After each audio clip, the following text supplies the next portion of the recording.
今日我哋由香港出發，搭高鐵直衝潮州。今次嚟個3日3夜嘅潮州之旅，真係玩到癲啊！一落車咧就即刻開箱一間近古城嘅市區酒店，環境咧都幾靚，又乾淨又方便。入住咗之後咧就要去醫肚啦。第一餐咧就係食正宗嘅潮汕牛肉火鍋，唔係網紅店嚟嘅，係當地人會食嘅店。跟住宵夜咧，我哋就去咗食椰粥、潮州海鮮砂鍋粥，最後仲去埋食自家製甜品同埋清甜西瓜汁，真係滿足到爆啊！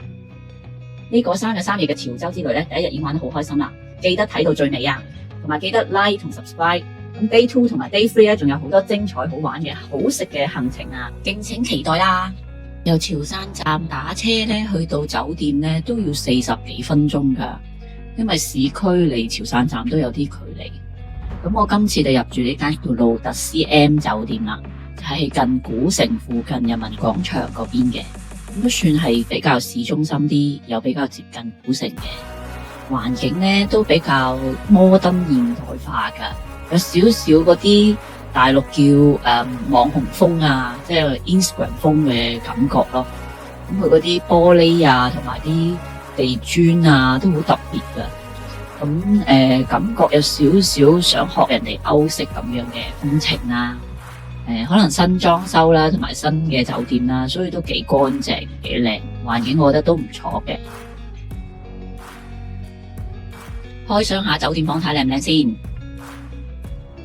一入去個裝修都係比較現代化嘅，兩邊有個玻璃門啦，有2個玻璃門啦，其實就係乾濕分離嘅廁所同浴缸啦。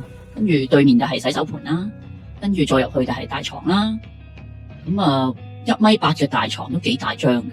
咁我呢間房咧就對住內園景嘅，即係對面會係對住一啲居民樓啊咁樣，咁都四四正正啦感覺。我覺得佢乾濕分離呢樣嘢做得幾好咯。咁你去廁所嘅時候，咁隔籬沖涼都唔會係阻住大家嘅。仲有嗰啲天頂花灑啦，都係裝修好似都唔錯嘅，感覺上都覺得幾舒服啦，幾 chill 啦個環境。忘記講酒店價錢咧，真係好抵住嘅，佢係100幾蚊人民幣一晚，可能大概係等於200蚊左右嘅港紙一晚啦。咁我呢間房叫做法式河本風啊，即係柯德莉夏萍嘅嗰個風格，你哋覺得似唔似咧？因為咧最好喺潮州代步嘅就係電雞啊，咁所以我就諗住學電雞嘅。呢第一次嘗試咧就失敗咗啦，因為路面不平咧，所以好難開啊。最尾都係打車去到食嘢啦。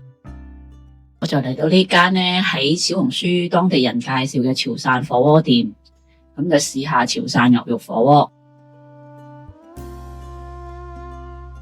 當地人話呢間牛團圓嘅潮汕牛肉都係算係正宗嘅潮汕牛肉，咁就試下佢有同其他嗰啲地區嘅牛肉有咩唔同啦。好啦，先食呢個牛腩煲先。有少少辣，少少紅色喎。有啲蘿蔔，有啲薑蓉，係啊，有啲薑蓉，有啲蔥。我試少少先，呢個牛筋腩定係牛坑腩先。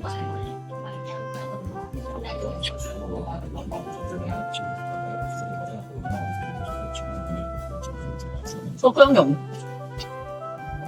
只係點雞嗰啲薑蓉好鹹。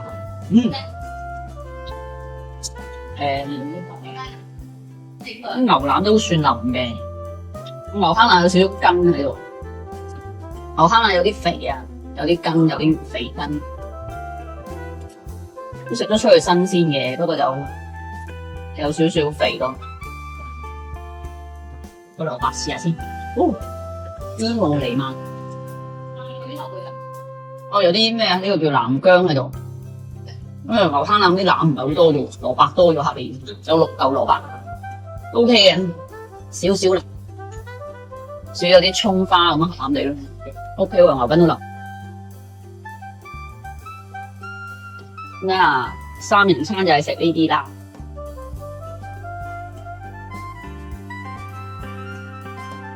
呢個係吊籠，試過呢個吊籠。呢個牛腰都少有喎。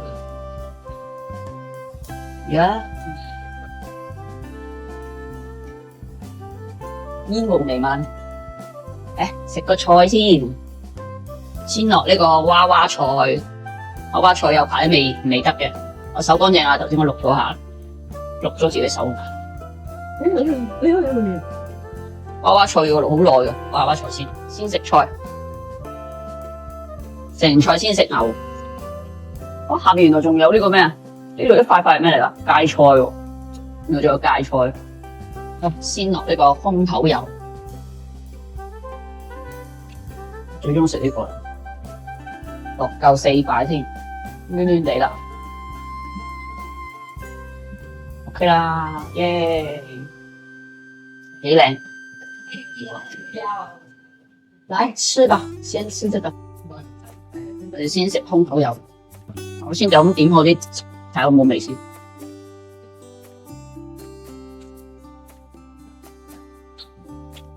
有少少韌啊，呢個空口油，有少少筋，雖然冇水骨大咁，有少少韌，還可以啊，我覺得。不過有奶香味，牛肚可能要好耐，不如我另外等佢浸喺呢個殼度，跟住我就攞另外個殼，佢仲有一個殼㗎嘛，咁我就可以攞另外個殼嚟再浸其他肉咯。牛肚，食呢個牛肚，睇下係咪爽口彈牙，好爽啊！係嗰句嗦嗦聲咁，有咬勁，有咬口 ，OK 唔錯。開始落肥牛啦，而家呢碟肥牛添，一大斬落去先得俾人哋睇。哎呀，筷子工廠。頭先啊，老闆阿嬸係咪要咩七起八落啊？得啦，七起八落搞掂，搞掂啦。肥牛試下先，呢個肥牛好似唔係好肥咁嘅感覺，有少少肥，但係比我以往食開嗰啲肥牛瘦得多，仲有少少韌添。好啦，落牛肝，落一半先。牛肝有幾多秒啊？冇講啊。變色為止應該係由呢個粉紅色變為呢個白色為止，啲內臟應該要耐啲，啊仲好紅，要啲時間。睇下牛肝好唔好食啊？試下先，我而家講啲沙茶醬落去先。好得意喎，爽喎，爽得嚟又，仲有啲粉粉地嘅感覺啊，粉得又爽 ，OK 喎呢個牛肝，好食喎，我嗰度牛肝嘅，我話佢肝嚟㗎，呢個牛腰原來係牛腎，即係雞腎嘅 friend 牛腎，牛腰好食啊，好似第啲地方唔見有呢啲牛腰嘅，咬落去好爽口，咁爽當中咧有少少粉喎，好特別嘅口感。如果唔係喎，潮汕牛肉我都未食過牛腰咯。潮汕牛肉通常都係食牛嘅肉咯，好食呢個。可以 encore 嘅，如果中意再另外點一碟。不過內臟都食太多。好，豉印嚟啦，10秒。有啲蒸氣好勁啊，熱住我個手。好，豉印先，散開佢豉印最緊要係。呢個七上八落啦，1、2、3、4。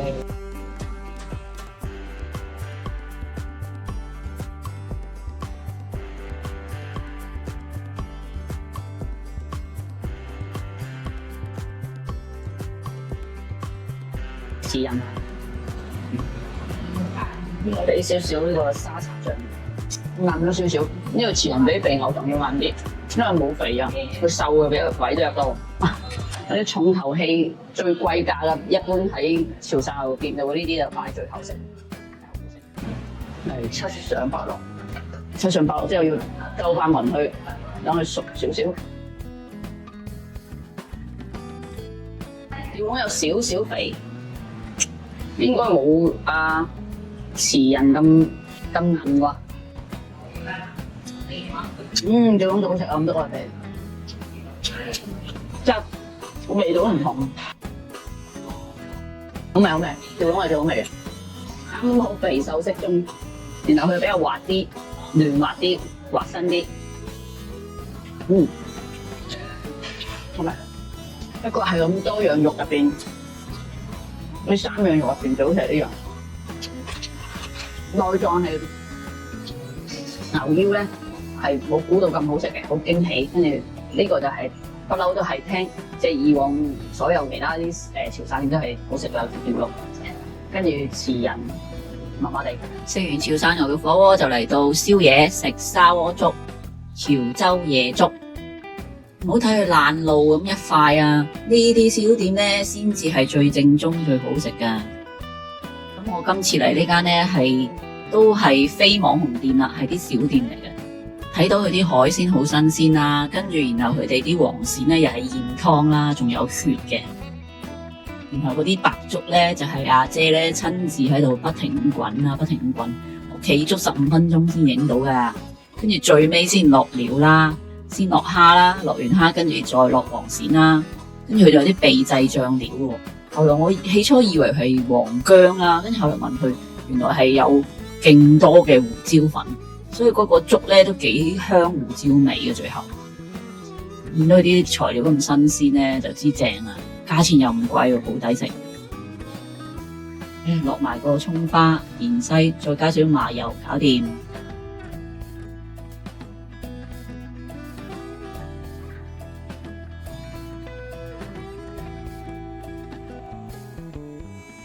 新鮮滾熱辣砂鍋粥上到台面咧，仲不停咁卜卜卜卜卜卜咁樣，係咁氣泡咁樣頂上嚟咧，你就見到佢幾鬼滾熱辣啦！材料真係唔少噶，佢啲蝦啊同埋黃鱔咧都俾足料噶。其實感覺好似啲料仲多過啲粥咯，同埋水咯。不過咧，潮州粥就係咁噶啦，米還米，水還水嘅。咁所以如果可能有啲廣東人咧，特別我哋香港人咧，就會可能覺得佢唔係綿滑嗰種咯，但係佢食嘅就係呢個鮮味咯。潮州人就係中意米還米，水還水嘅。因為落咗好多胡椒咧，食落去個胡椒味係好重噶，係辟晒嗰啲鱔嘅腥味嘅。咁而蝦嘅鮮味都帶咗出嚟，幾好。另外送粥咧，仲有啲小菜俾你噶，有啲鹹菜啦，有啲卜卜脆嘅油炸鬼咁樣嘅 friend 啦，迷你油炸鬼，跟住我自己唔夠啊，又再加少少胡椒粉啦。佢嗰個醬咧就要小心啦，因為個醬係好鹹嘅黃豆醬，應該係寶靈豆醬嗰啲啦。咁然後佢個黃鱔都幾厚肉嘅，我覺得都唔錯嘅。之後就去咗附近一間自家製嘅糖水啦，就係呢間木龍冰室，要咗個芒果牛奶冰，嗰啲芒果好特別噶。佢有少少甜又有少少酸噶，即係你見佢青青地咧，佢唔係我哋平時食嗰啲呂宋芒果超甜嗰啲咯，酸甜口咁樣啦。跟住仲有就係要咗個多多料牛奶冰，咁就係咩配料都有嘅。咁阿姐乜都執啲俾我啦。就係最特別咧，就係佢有一個配料咧，就係糖鵪鶉蛋啊。咁個糖鵪鶉蛋咧，我真係第一次食啦。因為佢係用紅糖醃嘅鵪鶉蛋咧，真係覺得好出奇咯。呢個姐姐話咧，所有嘢都係佢自己整噶，所以係自家製嘅。咁但係見到佢地方咧都幾乾淨衛生嘅，同埋佢俾料咧都好鬼大方嘅。最後仲要咗個冰鎮西瓜汁。咁咧見到啲西瓜咧就係佢老公咧喺後邊幫佢切緊嘅，佢係新鮮嘅靚西瓜。跟住咧呢度我唔應該叫佢加糖咯，因為佢咧加糖好甜啊。佢起初仲話自己西瓜唔夠甜啊，加少少好啲噶。真係好謙虛咯，其實唔需要加糖啊，過甜啊，我覺得。跟住佢啲冰咧就係又係自家製啦，咁你見都幾原始嘅，但係佢都乾乾淨淨咁樣啦。同埋佢嗰個機咧，佢特別話俾我聽係破壁機嚟㗎，唔係普通榨汁機，所以啲西瓜會特別溶嘅西瓜汁，咁都幾乾淨衛生嘅，咁都幾大杯嘅，好平好抵飲咯。呢個海鹽味雪糕配芒果牛奶冰都幾好食。上面嗰一條條炸芋條咧有少少鹹味，跟住又中和翻啲甜味，然後芒果又酸甜口咁樣，都幾特別。呢個料多多最特別就係嗰2粒糖熱嘅鵪鶉蛋，即係第一次試滷水鵪鶉蛋係用紅糖滷水咯。跟住仲有啲燕麥啊，跟住仲有其他啲芋圓啊，都一樣有芒果粒嘅。最後飲埋個甜到流嘅西瓜汁。跟住就超滿足咁樣返酒店啦，食到超飽啊，好開心啊！